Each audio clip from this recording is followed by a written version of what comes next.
In the dramatic narrative of the 20th century, few chapters are as gripping as the era known as the Cold War. Picture this. The year is 1945.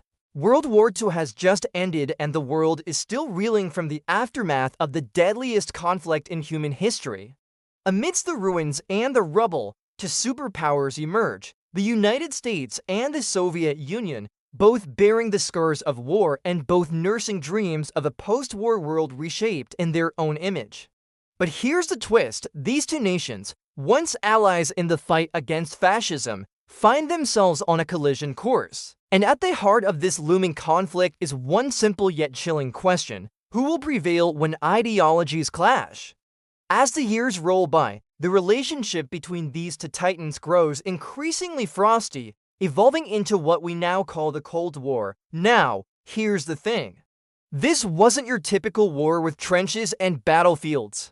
No, this was a war of wits, a chess match of espionage, propaganda, and proxy conflicts. And as the stakes rise, so does the tension until it reaches a fever pitch in October 1962. We were talking about the Cuban Missile Crisis, a showdown that brought the world to the brink of annihilation. Imagine being alive during that time, going about your daily life, raising your children, tending to your business, all while living under the shadow of mutually assured destruction. Your world revolves around the fear of nuclear war. Now, that's not some distant, abstract threat. You see it, hear it, feel it every day. Schools conduct duck and cover drills, hiding under desks to protect against falling debris in the event of an atomic bomb blast. Homes have bomb shelters stocked with food and water in case you need to survive for days underground. Even your children's toys reflect the times.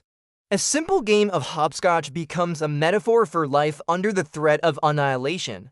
The Cold War wasn't just about living in fear. It was about existing in a world where even a small miscalculation, a miscommunication, could trigger the end of the world as we know it. It's a sobering thought, and it's all thanks to two men, John F. Kennedy and Nikita Khrushchev. John F. Kennedy, often referred to as JFK, was the 35th President of the United States. He took office in January 1961, inheriting a nation deeply involved in the Cold War with the Soviet Union. His tenure marked a pivotal point in American history, a time when the country grappled with issues of civil rights, the space race, and most pressingly, the threat of nuclear war. During the height of the Cold War, JFK was a charismatic leader who navigated these turbulent times with grace and determination. His famous inaugural address, "Ask not what your country can do for you, ask what you can do for your country," became a clarion call for Americans to come together and face the challenges of the era. However, his legacy is most profoundly etched in the context of the Cuban Missile Crisis, the closest the world ever came to nuclear war. During those 13 fateful days in October 1962, JFK displayed courage and restraint that many believe prevented the outbreak of a nuclear holocaust. He understood the gravity of the situation and made crucial decisions that defused the crisis without compromising America's dignity. His actions not only shaped the future of the Cold War, but also left an indelible mark on the concept of American leadership on the world stage.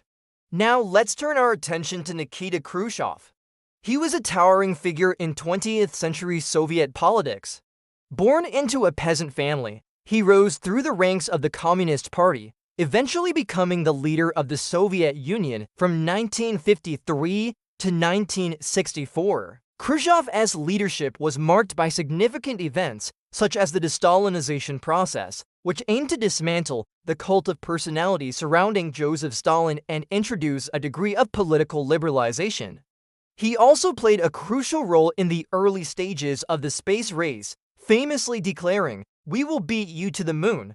But perhaps his most defining moment came during the Cuban Missile Crisis in 1962. At the time, the world teetered on the brink of nuclear war after the discovery of Soviet missile sites in Cuba. Khrushchev's handling of the crisis revealed a leader willing to take risks and explore unconventional strategies to secure his nation's interests.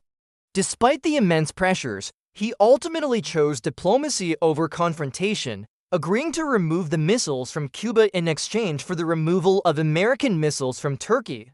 This decision not only diffused a global catastrophe, but also left a lasting impact on Cold War dynamics. The story of JFK and Khrushchev is one of intense rivalry, but also of quiet diplomacy and mutual respect. Their actions and inactions during the Cold War continue to be debated and analyzed, reminding us of the fine line between peace and war. Now let's rewind back to the Cuban Missile Crisis. Picture this, October 14, 1962, the world is holding its breath as President Kennedy and his advisors pore over the latest intelligence reports. What they had discovered just days earlier had sent shockwaves across the nation. The Soviet Union had been secretly installing nuclear missiles in Cuba, a mere 90 miles off the coast of Florida. This revelation turned the Cold War, which had been largely a standoff up until that point, into a very hot potato. Suddenly, the unthinkable loomed on the horizon, the possibility of nuclear war. In the tense drama that unfolded over the next 13 days, three key questions emerged. Why did the Soviets place missiles in Cuba? How did the Americans react to this development? And most importantly, how did the world come so close to nuclear war? The answer to the first question lies in the complex geopolitical chessboard of the Cold War era. The Soviet leader, Nikita Khrushchev, was eager to counter the growing American nuclear advantage.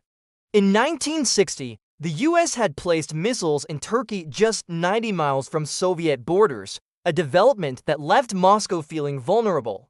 The missiles in Cuba, therefore, were seen as a strategic response to neutralize this perceived threat. President Kennedy, on the other hand, viewed the missiles as a direct challenge to American security and a violation of international law. He assembled a group of advisors to discuss potential responses. But as the meetings dragged on, it became clear that any action could lead to catastrophic consequences. Military leaders urged for immediate airstrikes, but Kennedy knew that such a move could spark a wider nuclear conflict. Days turned into a nerve-wracking week, with the world watching anxiously as negotiations continued. Finally, an agreement was reached. The Soviet Union would remove the missiles from Cuba in exchange for the dismantling of American missiles in Turkey. Additionally, a naval blockade of Cuba was established to prevent further shipments of missiles.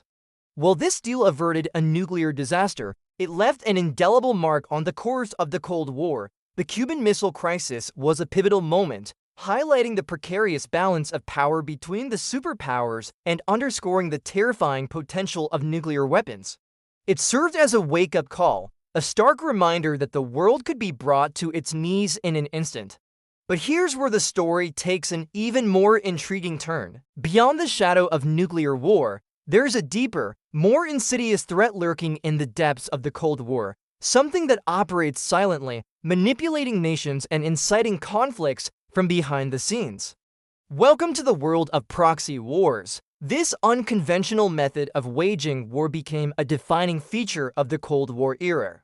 Instead of direct confrontation, the superpowers backed opposing sides in various conflicts across the globe. In Korea, the US and its allies faced off against the Soviet-backed North, dividing the peninsula along the 38th parallel. Similarly, Vietnam became a battleground where the US supported the South Vietnamese government while the Soviet Union and China backed the communist-led North. These proxy wars were not just about ideology. They were about power, influence, and control. The superpowers used military, economic, and political tools to manipulate situations in their favor, all while avoiding direct engagement with each other. Millions of lives were lost, nations were destabilized, and the world held its breath as the Cold War escalated. Yet throughout this chaos, the US and the USSR never directly confronted each other. The question arises, why didn't they face off on the battlefield? The answer lies in the very nature of the Cold War itself. This era was defined by fear, suspicion, and an arms race. Both sides amassed nuclear arsenals, deterring direct conflict because the consequences would be too catastrophic to contemplate. The threat of mutually assured destruction loomed large. If one side initiated a war, the other would retaliate, ensuring both nations would be annihilated. This grim reality created a stalemate, preventing any large-scale direct confrontation. Instead, the superpowers channeled their rivalries through proxy conflicts, manipulating situations from afar rather than engaging in direct warfare.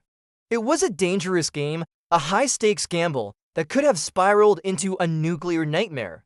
But somehow the world managed to endure, coming away from the Cold War era with valuable lessons about the dangers of unchecked rivalry and the importance of seeking common ground in an increasingly interconnected world. If you enjoyed this episode, check out this playlist for more. Thanks for watching.